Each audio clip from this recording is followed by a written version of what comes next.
Hello. Hello, Olivia. Do you hear us? Yeah, hello. Hello. Yeah, thank you so much for joining Embedded Fest this year and for supporting our events online. Thank you. So you have prepared a very interesting case to share with our participants, yeah, regarding the smart home and smart fridge, actually. Yeah, exactly. I will tell you a story about my fridge. This is not common, but yeah. Okay, that sounds very intriguing. So if you're ready, please start your talk. Okay, that's fine. Thank you. So yeah, hello everyone. Let me just. Okay. So I start my timer. I'm fine. So hello and welcome to my talk. I'm really glad to be there. I'm a little bit excited, and I hope you enjoyed the conference so far. So today, as said, I will tell you a story about my fridge. So next slide. So here is Curtis. So not Hello World, but Hello Curtis. It's just behind me, and it has an almost 15 years old fridge. And since then, I had really no issues with it, except maybe the lamp bulb that ended, and I've never fixed it, so it works fine. But 3 months ago, Friday of September, I noticed some water lying on the floor in the morning, and obviously the water was coming from the fridge itself. So it was a problem. My first fear was about the content of the fridge. Why? Because at this time we have the 3 months baby who is breastfeeded, and it was starting the nursery in about 1 week. So my wife was expressing her breast milk to have the continuation of being able to to breast to breastfeed the baby at the nursery. Working this way was very stressful because she has to be sure she had enough quantity, and she had prepared some stocks in the freezer in case of. So losing the stock was really a problem.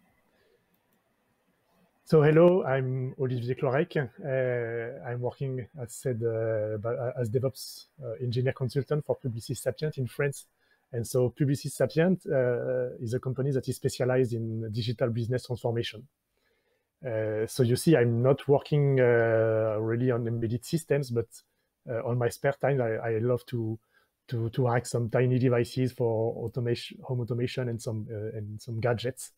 So today I will not talk about Kubernetes or continuous delivery, but rather on fault diagnosis first, how I discovered the root cause of the issue. Then I will see how to build a thermostat with what's to hand. I mean, with a computer and some tiny devices. And I will see how to port it to an ESP32.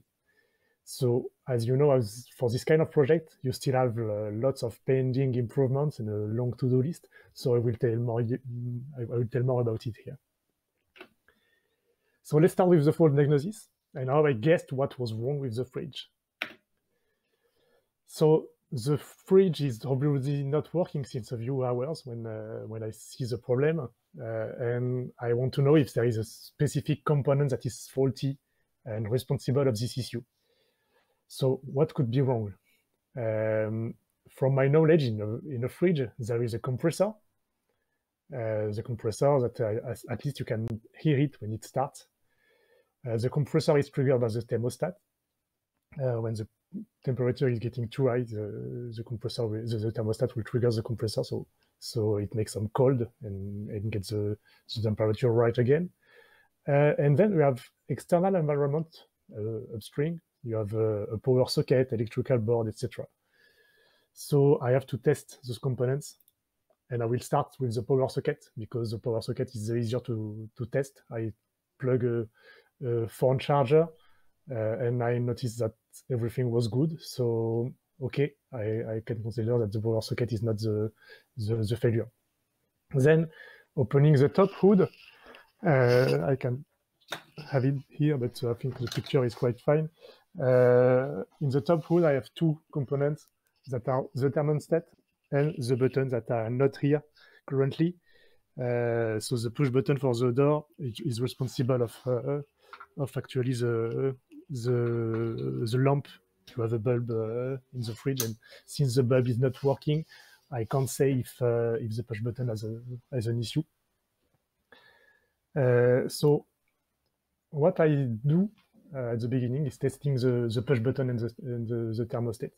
So testing the push button with the multimeter, I see that there is no continuity on it. So this is not fine. And when I test the thermostat, the continuity is fine. So my first hypothesis is maybe when I open the door, it interrupts the compressor. I will tell you more about it later. But yeah, maybe since the push button is not working right, I have some issue with it, and I have to fix it. So what is the fix? I will bridge the push button, so it's like this, it was pushed continuously, and for that I took the crimp connector that you can see here, and with a pair of pliers I will put some electrician isolant tape on it, and then I have the contact like as if the push button was always pressed, and as if the door was closed. So I turn the fridge on again, and the compressor starts again. So that's a nice surprise. I have my daily meeting at work that starts in 10 minutes, and so I think everything is fixed at this moment. Also, I was really lucky that I noticed the water and was working from home, because if it happened also maybe earlier, that would have been really, really difficult to save the content of the fridge. 4 days later in the evening, I think you understand what's happening. Same issue again. So I'm a bit disappointed, because that may not be the push button actually. So I started thinking and checking some diagrams about fridge behavior. For a classic fridge, here is the working. You have so this is a static cooling one. You have a cold group that is here. This is a closed pipe system. And if we care at electrical level, there is a start relay here that is just for starting the motor. It's necessary for a single phase motor. We have a click-on here. When something is wrong and the temperature is getting too high, it behaves like a circuit breaker. I have here the lamp with the push button, and the only thing that can control the fridge is the thermostat. But the thermostat was fine when I checked it the first time, and then testing the thermostat at this time, I got no continuity. So the thermostat was a failure.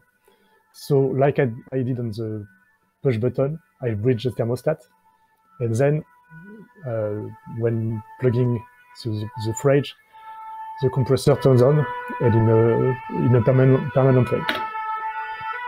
So about the fault diagnosis, what we could see is that a scientific approach. It's like a decision tree that you see here. I have an hypothesis, and for each hypothesis, I have to test it and validate or invalidate the hypothesis. So I take the next hypothesis, according to my knowledge and intuition. What is intuition?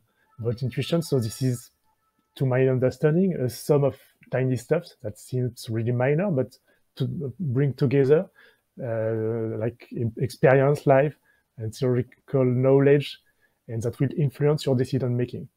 But that's not necessarily always the right decision. As you see, maybe here I started with the push button because of an intuition of when you have a no-frost fridge, you have the fan that is cut when you open the door, and I think that was the wrong intuition. So you see that in this diagram, in this decision tree, you have also to take into account the time because of random failures. At a time, this will influence your decision not the right way also. Okay, so now I will talk about the second part of my talk, that is how to build an improvised thermostat. So in the current situation, the compressor is continuously running, and I have also negative temperature within the refrigerator part of my fridge, and I don't want to break the compressor because of an overload. So what could I do? I could replace the thermostat. Why not in the long run, by the way, because there is replacement parts for it. But checking at it, the sensor part is crimped with the column circuit, and this is really hard to have it separated. So that makes the replacement harder. Maybe I should wait for next defrost or to winter temperature. So I think that's maybe the good time to start it and to have everything outside the fridge. What I have at the end today is a temperature sensor that is Bluetooth that I have for my hobbies, and this is a BWI BBW200. You can operate this through GATT service, so you can send some request to the sensor, and it will reply for its measure. And you can also listen to announcement message, because in the beacon frames that are coming with the announcements, you can also see the temperature on it, temperature, humidity as well, and the battery level. So I will not use the GATT service because it consumes a lot of energy if you request it too often.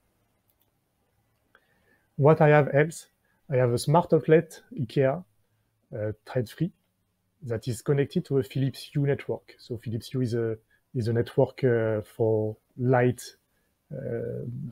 control, and so this is for some smart home, and this is relying on Zigbee. So what I have a smartphone and 2 apps on it, and what I can do on my smartphone is to control my light, as you see here. So I am able to control the outlet. And I have also an application that is a bit scrappy because I need to authenticate on it, but I can get the temperature that is inside the fridge thanks to it. And I'm manually switching air on and off the smart outlet according to the current temperature. So that's relying on myself. So that's not the best way to do it. So what I can do later is to use instead of an operator like me, a Raspberry. So this is a Raspberry that I already have. It is used for other means, but I'm just making a script on it, and here is the algorithm. So the really simple, maybe too much simple algorithm. So the too simple algorithm is having the target temperature to 5 degrees. If I am higher than this target, I want to trigger the compressor to switch the compressor on and have some cold. And if I am lower than the target, I stop the cooling. Why it's not the best algorithm? Because you will have some flip-flopping close to the target temperature. As soon as it gets higher or lower, it will get the compressor to start and stop really too much often. So another algorithm that works, it's still simple. I have a target range of temperatures from 5 to 7 degrees. And if my current temperature is above the range target, I will ask to cool. I will switch the compressor on. If it's lower, I will switch the compressor off. This is called the hysteresis algorithm. And you got also other algorithm like the PID that will take the slope in account for a better prediction. And it's usually good for systems that have higher inertia than my fridge, for heaters, for example, for traditional heating, that's better to have PID. But here the hysteresis is fine for me. So it's implemented in Python. Nobody is perfect, and it's in a quick way, and maybe dirty, you will see, and it works. Maybe I can show you my screen with the script. So how it works, I have a scanner, and this scanner, looking for this part. So the scan is here. When it receives an announcement for the Bluetooth, it will parse the data from this announcement, and it will find the temperature, humidity, and battery. And it will call another callback, that is a callback function that is regulate temperature. And from this callback, so the callback records the latest temperature. As I said, it's not really clean, but from this latest temperature, it's below 5 degrees. I consider this is too low, and I have to ensure that the fridge is off. And if it's higher than 7 degrees, I consider that it's too high, and I want to ensure that the fridge is on, so off or on. And for that, I have two functions that will just be an idempotent switch of the fridge. So if it's already on, it won't get the fridge on, and same for the off part.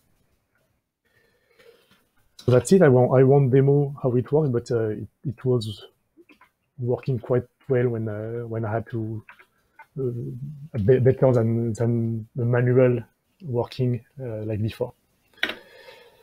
I had a few drawbacks with this script. So as said, it was running on the Raspberry Pi 4, and that was part of a Kubernetes home cluster that was plugged, as you see here, on the kitchen of my son with a flying temporary Ethernet cable. So that was not really good. And also the Bluetooth receiver for the Raspberry Pi is really poor at the sensitivity. So some events were often lost for a few minutes or even hours. So as it was done quickly and dirty, there was no unit test, and the temperature decoding at first was not working properly. And I have, for example, when it reached a negative temperature, it was seen as 25.5 degrees because of the sign number that was coded as the two complements, and that was not working with the algorithm of decoding. So for that, I finished using dedicated decoding function of Python, and that solved the issue. But when I discovered that, I have a few events missed and leading to negative temperatures, and I had a block behavior because the compressor runs continuously, and it was still seeing a temperature that was above the target. So what I wanted to do also, I have something that was consuming a lot for just a thermostat. So I wanted to see how I could go with a smaller device with an ESP32. So I think you all already know what is an ESP32. That's ESPs because of the company that is Espressif. And here are the specs. This is a RISC architecture. I have 4 mega flash, and the thing that is good for me is that you have embedded Wi-Fi and Bluetooth. And so Bluetooth low energy, that's fine because with the device I have for the temperature, this is also Bluetooth low energy. It's had lots of GPIO that I don't use currently, but that's fine to have if needed for later. I am using a development board, and the module here is soldered, and this is really simple because I can program it I can flash it through a micro USB port. I can also have it powered by the USB port, and I think the consumption is much more lower than with the Raspberry Pi. So for this, I have three SDKs that I can use for the development tools. The first one is ESP IDF. So this is the default framework from Espressif that is in C. It's based on FreeRTOS. I have Arduino that looks like C with a universal framework, and MicroPython. I have also other solutions. I can code directly to assembly, but it's a bit hard for me. I heard this morning about TinyGo at the Embedded Fest, so that would be a solution also always. And there is also high-level frameworks that is based on existing SDK for being able to control smart home, for example, ESP Home. So I choose ESP IDF because I'm more comfortable with, because I already use it for some projects. And how it works. So here is the global architecture. I have a main file that will init the Wi-Fi and the Bluetooth client. And the Bluetooth client, there is a discovery callback when you have the beacon frame. When you have the beacon frame, it will decode the temperature from it and will call a function that is dedicated to regulate the temperature, the same one as we had on the Raspberry Pi, and with then call in a file that is ESPU, call the switch on or switch off if it's needed. So if I checking on this screen, everything is located in the main file. I have also a kconfig that is there for having some configuration values. So the Wi-Fi, SSID, and password. I have the number of maximum retry when I want to when the Wi-Fi doesn't work. A U token for Philips Hue with the host as well. The device ID, that is the device ID for the lamp ID for connecting to the right power socket. Here I can disable it, but that's for demo purpose only. I have the MAC address of the device if I want to target it properly. So the device is this one. Then you can see here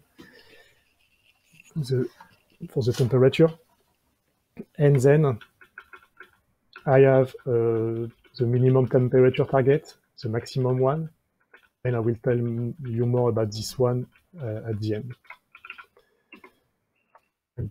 Back the device in the fridge, and then I will focus on the ESP32. So currently it's in an egg box. So here is the device. As you see, it's smaller than the Raspberry Pi. And what I can do with that, so currently it's plugged to a power outlet. I will remove it.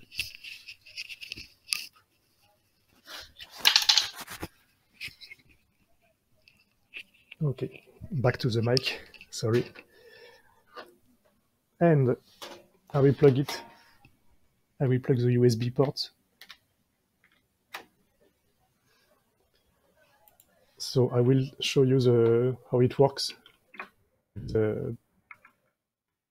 Sorry.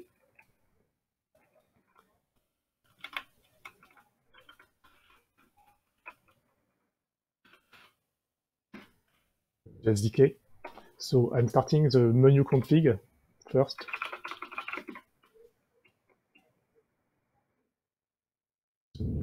If you are used to kernel configuration, you know it. I have several options that I can make for the device itself, but I have the custom option that I showed you that are here. So the Wi-Fi SSID is Freezer. The Wi-Fi password, the Wi-Fi password is this one. I have a U token also, Philips U token, and encrypt password. I will see that later.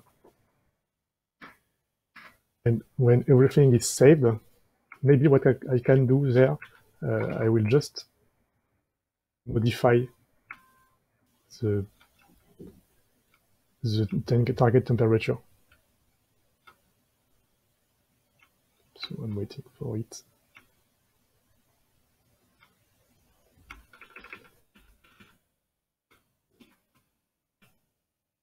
So I switch 3 degrees to 5 degrees. Okay.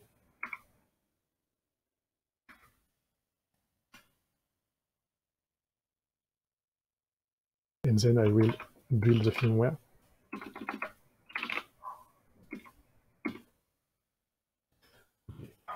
Focusing on the command itself, as you see, I'm using Docker for this kind of command.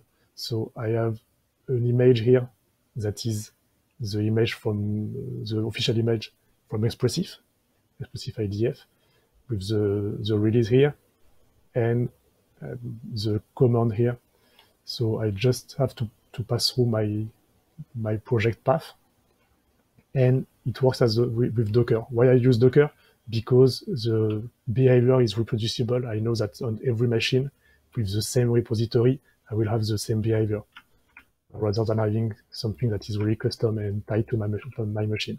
So here, as you can see, it's building, and I'm sure that even on another machine, I will have the same behavior. I'm checking to get back to the slide if it can help while building.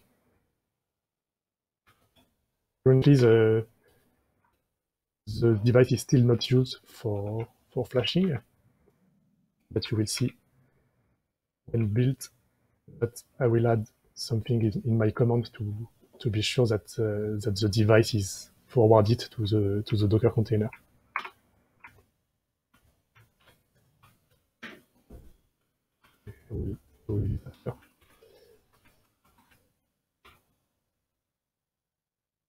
So you see that it takes some time to build, even if I change just a value. It's almost done.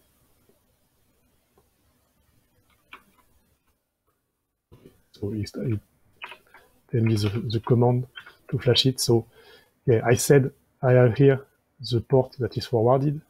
It's forwarded here, sorry, and it's using the command line. And then I want to flash and then monitor to see the output, the TTY output of the device. Okay, so it's flashing.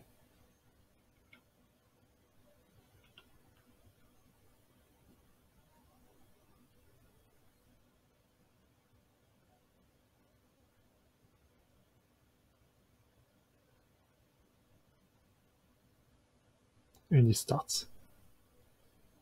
Okay, so it's connected to the wireless, and it gets the temperature. So temperature, it's 7.1, and it ensures that the fridge is on. So ensuring that it's on every time.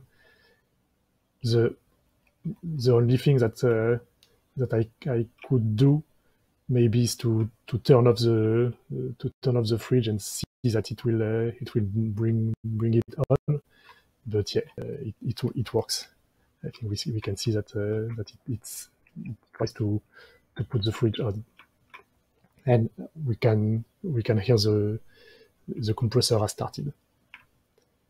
Okay, back to the slide. So I was quite happy with the result, but I have some tiny problems, and those tiny problems made me spend a lot of time. So first, the Bluetooth stack. I had 2 Bluetooth stacks. I started with the Nimble, and I had some crashes that I wanted to debug, but I was unable. I finally switched to Blue Droid, and that was fine. That was running fine.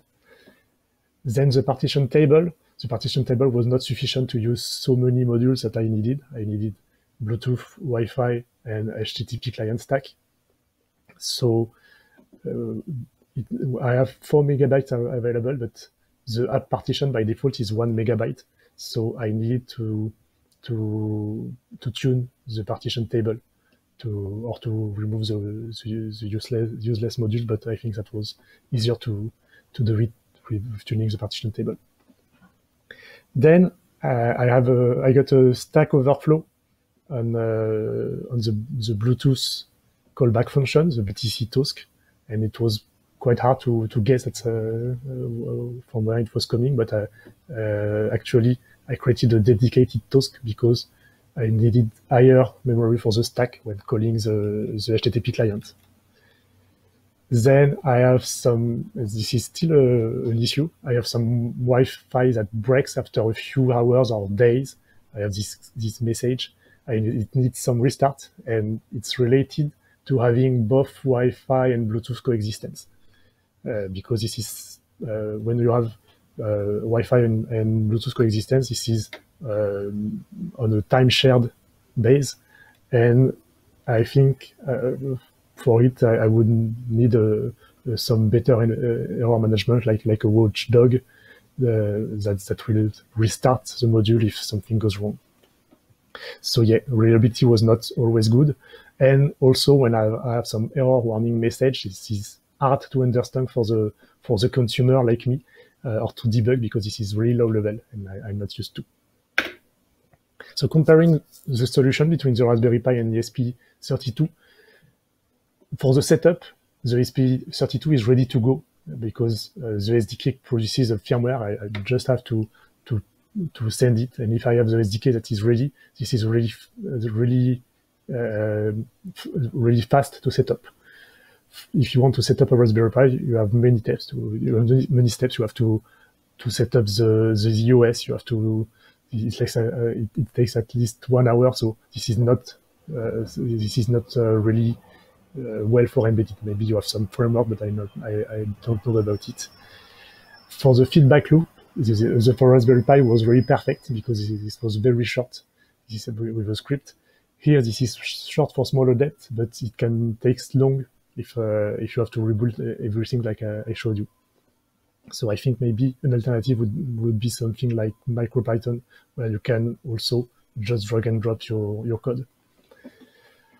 For the implementation, this is related, so the POC can be achieved really quickly because the feedback loop is short, and here it takes really more time to have something working and to debug. And for the power consumption, like I said, this is really lower on the ESP32. And what also I could have compared is the use. So the use of the ESP32 is dedicated, but for the Raspberry Pi, this is having this power consumption for a dedicated use is not really good. So that's better to have shared things on the Raspberry Pi. For the start speed, the ESP32 is really quick, as you've seen. It's a few seconds. So what are the next steps?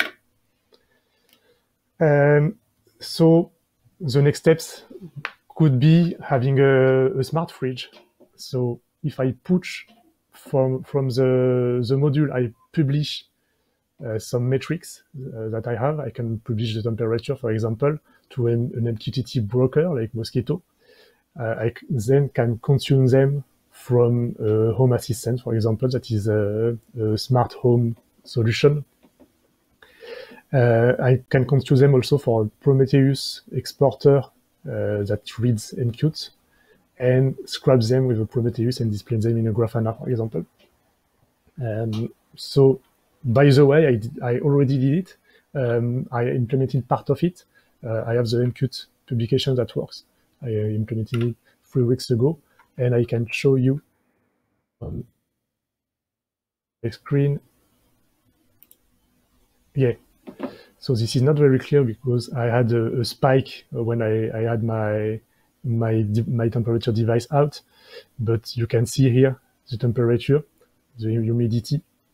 I have also the consumption, and if I check the history of the devices, I think that will be more clear. Yeah, you can see here when the compressor starts, 5 degrees, and 7 when it stops. And here you can see that I have no more data. That's the wireless problems that I'm still having.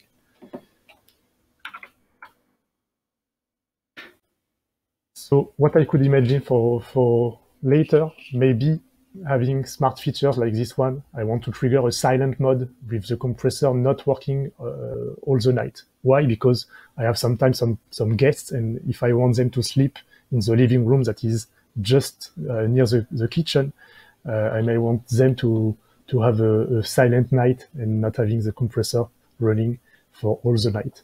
So I can predict another way of working and disengage the target temperature, the official target temperature, to have this kind of working. Then I could have improved the reliability and security as well, using a relay instead of the U bridge, the Philips Hue bridge. For that, the smart outlet will not be used anymore, and I will remove those dependencies, the smart outlet itself, the Philips Hue bridge, but overall, the wireless, as you see, it's a problem today, so that would be better. I can also go with a Bluetooth sensor, non-industrial temperature sensor, sorry, and would drop the Bluetooth sensor. That would be better and would have no Bluetooth, so maybe that could fix the problem also as well. Implementing both at the same time would be more challenging because I have one part that is at the top and the other part that is lower and inside the fridge. Is it done right? I can do better. Maybe I can add some unit testing. I have the ability to mock the input and output and just check the algorithm. There is an ESP32 emulator for that, and to have a shorter feedback loop than having to flash a device. Next question, is it green? What about the carbon footprint? This is not really simple because there is lots of things to consider. Firstly, I don't need to buy a new fridge. That's something to consider. I have about 20 years of development that have some consumption also. And for the hardware, I didn't purchase additional hardware because that was hardware that I already owned. By the way, we would need a dedicated analysis if we want to see the real impact if I, for example, replace the fridge, because I would get a fridge that has lower consumption than a fridge that has 15 years today. So the yearly consumption I estimated to almost 400 kilowatts, and I think that's a bit high. So maybe I can see if in 2 years, for example, I can with a new fridge that's a lot better. So for the conclusion, I can say that the fridge has been saved as well as its content. So I think everything is fine for that. I've really entertained with the BLE, the Bluetooth Low Energy stack, Wi-Fi stack, HTTP client, MQTT client on an ESP32, and almost done right. I'm just missing the testing. I had some observability that is in progress with MQTT, and I want maybe later also to handle the config changes through MQTT. And so the nice thing is that I have a 15 years old smart fridge. That's the end. I want to thank you. Thank you for coming. Okay, my timer is ending as well. I was really pleased to share this talk with you. And I want to thank also my company and a few people that supported me a lot for the dry run, and my wife for a really high wife acceptance factor. So that's the end. Thanks for coming. Yeah, thank you. Thank you so much, Olivier. It was a very interesting talk, a very challenging task you put for your 15 years old fridge. Yeah. Thank you. Yeah, and we are looking forward to hear about other of your smart devices next year and your experiments with them. Fine. Yeah, With so pleasure. thank you once again for supporting Embedded Fest this year. And yeah, looking forward to meet you next year as well. Thank you very much.